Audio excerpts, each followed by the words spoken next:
The cold didn't scare me. You did. You arrived quietly, not all at once, just enough for me to notice. It was winter, the kind that presses everything flat. Snow had been falling since morning, a steady, indifferent descent that erased edges and softened distance. I had been walking for hours, or something close to it. Time behaved strangely out here. It always does when the light never quite changes. The cold was expected. It lived in my boots, my fingers, the thin space between breaths. I knew how it worked. I had known it for most of my life. Cold announces itself loudly at first. Sharp, demanding, insistent. It reminds you that you have a body. The body has limits. You didn't do that. You settled in my hands like a thought I hadn't finished having. A dull comfort, spreading slowly, as if you knew exactly where to begin. I flexed my fingers, expecting pain. There was none, just you. I stopped walking. Not because I meant to. It simply felt reasonable to pause. The snow swallowed the sound of my boots as soon as I stood still. And the forest closed in around that silence without effort. Spruce and birch stood heavy with white, their branches bowed but unbroken. Somewhere far away, something cracked, wood contracting, or ice shifting. It didn't matter. You stayed.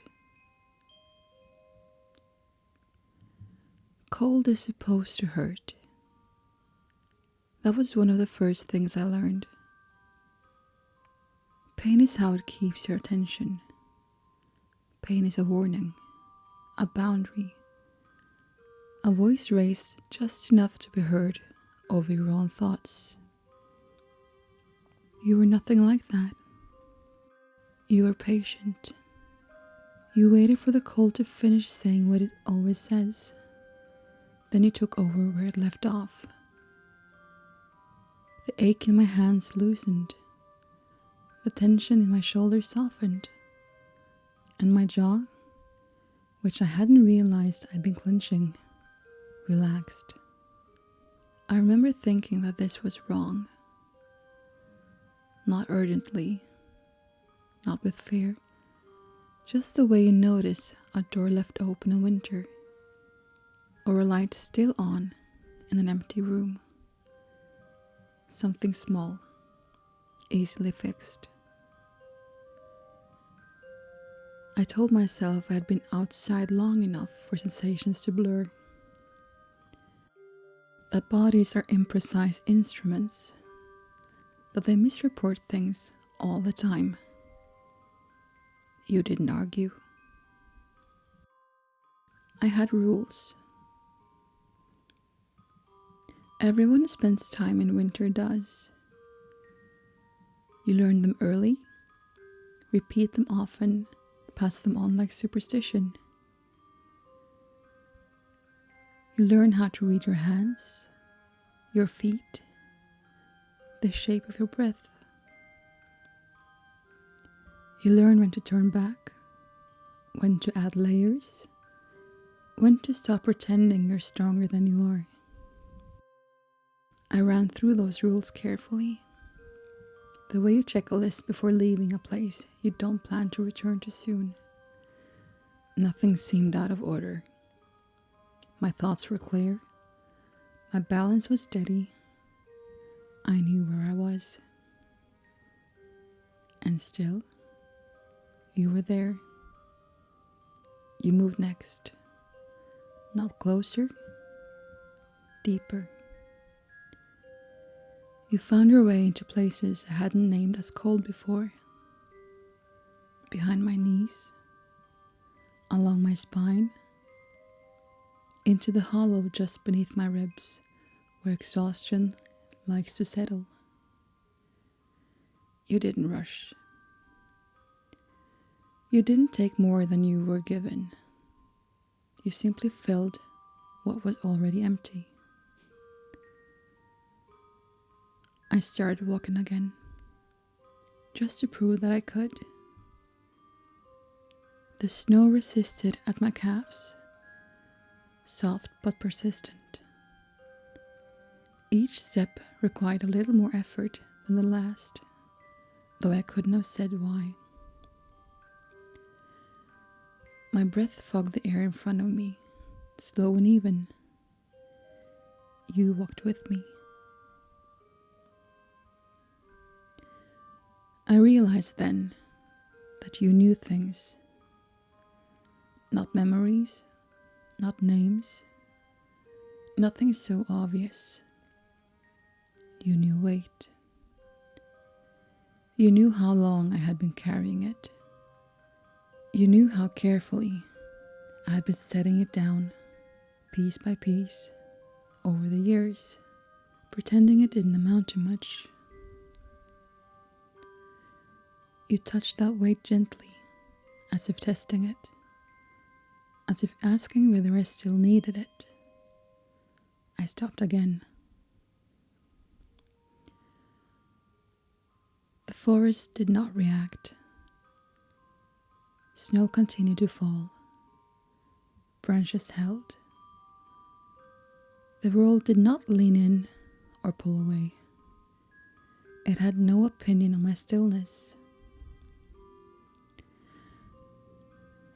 I thought about sitting down. The idea apparently fully formed, complete with the image of a fallen log, half buried beneath the snow, just a few steps away. I could feel how easy it would be, how natural. I dismissed the thought. You did not leave. Instead, you adjusted. The warmth shifted, concentrating itself where my body protested most quietly. A subtle pressure behind my eyes eased.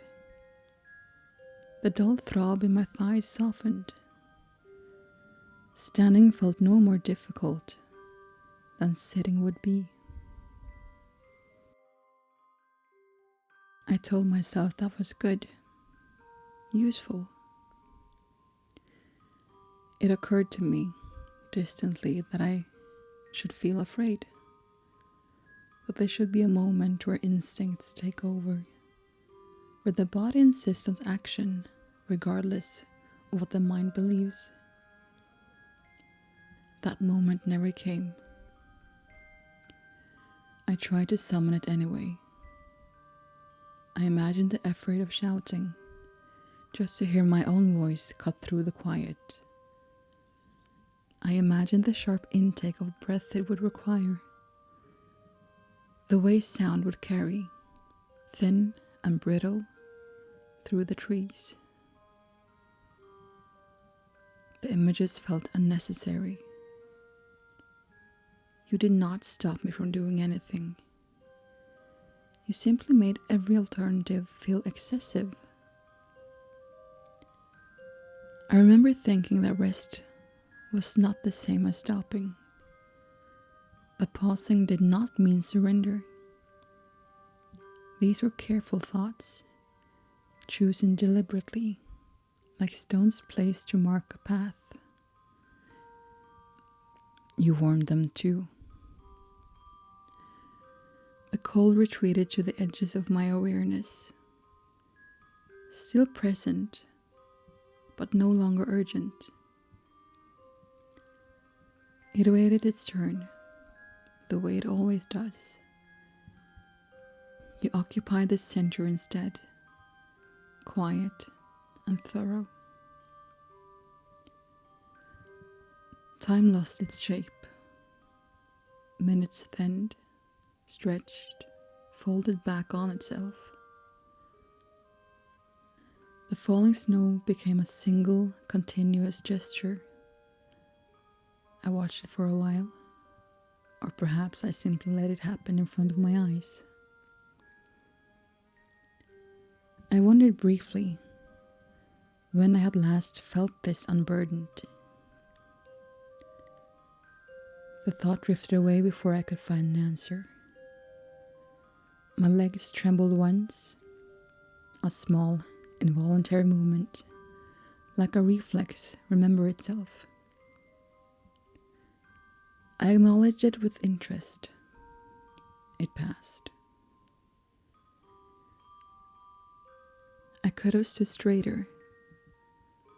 I could have forced movement back into my body through sheer insistence. I knew how to do that.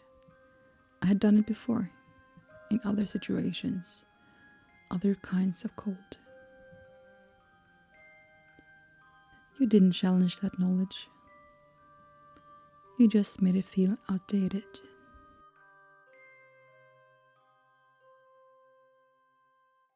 I became aware of the ground beneath me in new ways. The way the snow compressed slightly under my weight. The faint suggestion of unevenness. Roots hidden just below the surface. It seemed considerate of you to let me notice these things, as if you wanted me to be comfortable, informed. I don't remember deciding to kneel. One moment, the idea existed at a distance, abstract and harmless. The next, my knees met the snow, and the cold flared briefly there, sharp, almost offended, before you smoothed it away. I exhaled. You remained. The forest felt very far away then, despite being all around me, as if a thin layer of glass had been placed between us. I could see clearly, every detail intact, but it no longer demanded anything of me. I thought again about getting up. The thought was slower this time, heavier, like it had to travel farther to reach me. It arrived, waited politely, then faded. You did not rush me. Snow gathered on my sleeves, melting where it touched warmth, then freezing again as it slipped away. I watched this with mild curiosity. Patterns formed and disappeared. Nothing stayed long enough to require attention. I wondered if anyone would come this way. The notion felt theoretical, like wondering whether a road would still exist if no one drove on it for long enough. You offered no reassurance. My breathing changed. I noticed that too. It slowed, deepened, as if my body had decided to conserve something. The effort of drawing air felt optional now, pleasant even.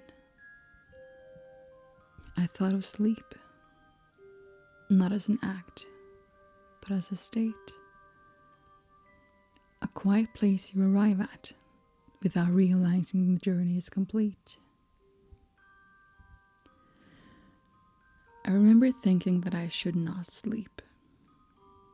The thought carried no urgency. You warmed it until it no longer mattered. I don't remember lying down. At some point, the sky darkened, or perhaps my perception of it did. Snow continued to fall. It always does. You stayed.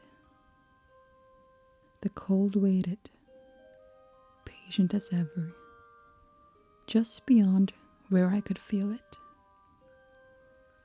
And the forest went on, unchanged, holding everything exactly as it was.